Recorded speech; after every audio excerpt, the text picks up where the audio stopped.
शेतकरी मित्रांनो, जर मी तुम्हाला सांगितलं की समुद्रात हजारो किलोमीटर दूर घडणारी एक घटना तुमच्या शेतातील पिकं, पाऊस आणि उत्पन्न ठरवते, तर होय, यालाच म्हणतात एल निनो. 2026 मध्ये एल निनो येणार का?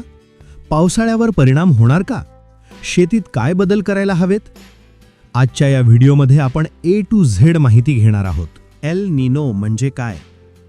शेतकरी मित्रांनो, एल निनो म्हणजे काय हे जर अगदी सोप्या भाषेत सांगायचं झालं तर समुद्र गरम झाला की पाऊस रुजतो. आपल्या भारतात पाऊस येतो तो समुद्रातून येणाऱ्या वाऱ्यांमुळे. हे वारे पाण्याची वाफ घेऊन येतात आणि आपल्याला पाऊस देतात. पण जेव्हा पॅसिफिक समुद्राचं पाणी जास्त गरम होतं तेव्हा हे वारे कमजोर होतात आणि मग काय होतं? ढग भारताकडे येत नाहीत आणि पाऊस कमी होतो. जसं आपल्या गावात एखादा माणूस आजारी पडला तर काम थांबतं, तसंच समुद्र गरम झाला की निसर्गाचं काम बिघडतं. हे दर 2 ते 7 वर्षांनी होतं. एल निनो कसा तयार होतो? शेतकरी मित्रांनो, आता समजून घेऊया एल निनो तयार कसा होतो. साधारणपणे समुद्रावरून वारे सतत एकाच दिशेने वाहत असतात. हे वारे गरम पाणी आशियाकडे ढकलतात, म्हणजे भारताकडे ढग येतात आणि पाऊस पडतो. पण काही वेळा हे वारे कमजोर होतात किंवा नीट वाहतच नाहीत. मग काय होतं? गरम पाणी भारताकडे येण्याऐवजी उलट बाजूला अमेरिकेकडे जातं. म्हणजे ढग सुद्धा तिकडेच जातात आणि भारताकडे कमी येतात. आणि म्हणूनच पाऊस कमी होतो. जसं पाण्याचा पाईप नीट चालू असेल तर शेताला पाणी मिळतं, पण पाईपमध्ये प्रेशर कमी झाला तर पाणी पोहोचत नाही. तसंच वारे कमजोर झाले की ढग भारतात पोहोचत नाहीत.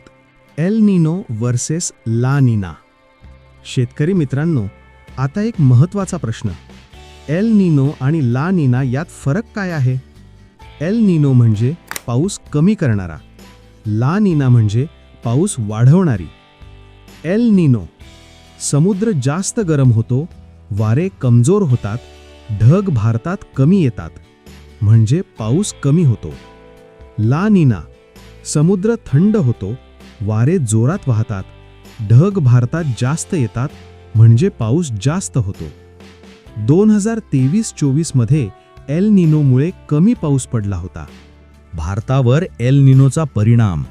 शेतकरी मित्रांनो, आता सर्वात महत्त्वाचा प्रश्न. एल निनोचा भारतावर नेमका काय परिणाम होतो?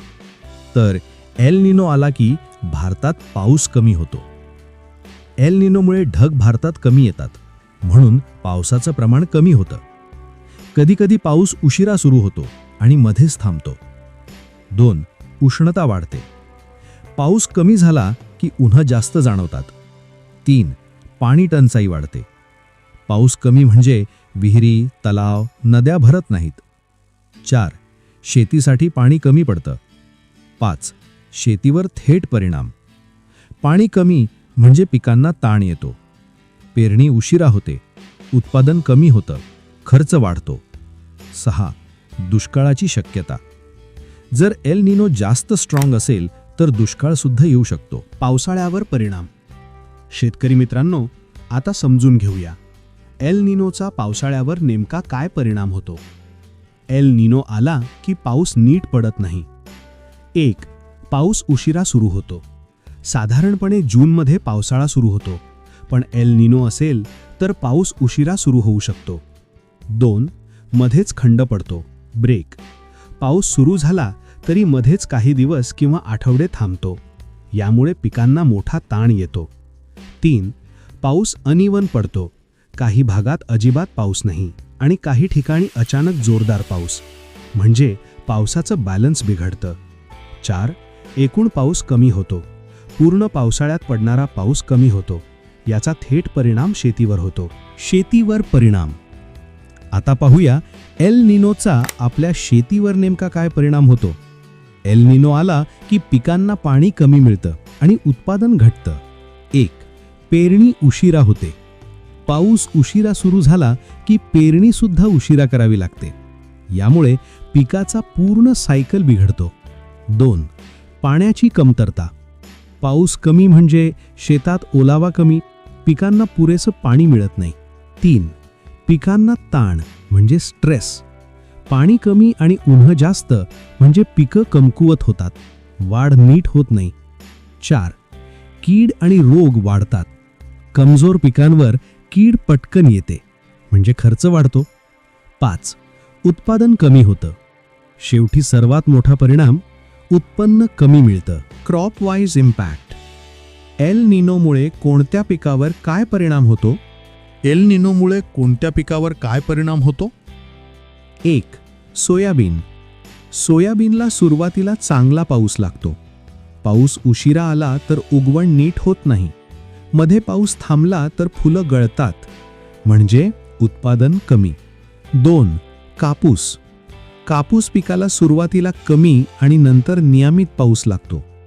एल निनोमध्ये पाऊस अनियमित असतो.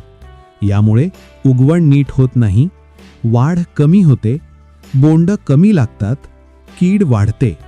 3. मका. मक्याला पाणी कमी पडलं तर लगेच परिणाम दिसतो. पाणी कमी म्हणजे कणसं लहान, दाणे कमी. 4. भात. भात म्हणजे पूर्ण पाण्यावर अवलंबून पीक. पाऊस कमी म्हणजे रोप लावणी उशिरा, पाणी कमी, उत्पादन घट. 5.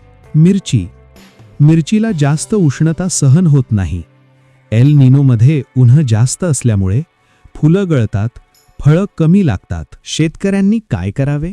शेतकरी मित्रांनो, एल निनो आला म्हणजे घाबरायचं नाही, तर आधीच तयारी करायची.